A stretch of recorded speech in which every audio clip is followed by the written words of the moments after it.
Bismillahirrahmanirrahim. Hadis yang ke-37 dari 50 hadis sulasiat dengan judul Tiga Tanda Utama Kiamat Kubra.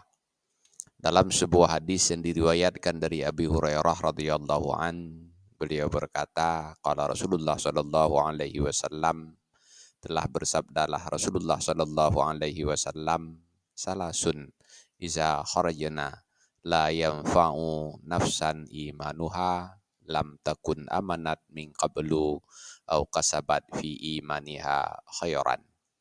Ada tiga perkara, bila tiga perkara ini sudah muncul, maka iman seseorang tidak lagi bermanfaat kecuali ia sudah beriman sebelumnya.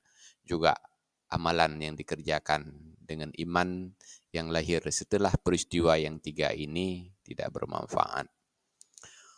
Tulu'u syamsi, yang pertama adalah terbitnya matahari min maghribiha, dari tempat terbenamnya. Wad dajjalu, dan yang kedua kemunculan dajjal. Wadabatul ardi, dan yang ketiga kemunculan dabbatul ard. Wallahu a'lam bishawab, walhamdulillahi rabbil alamin.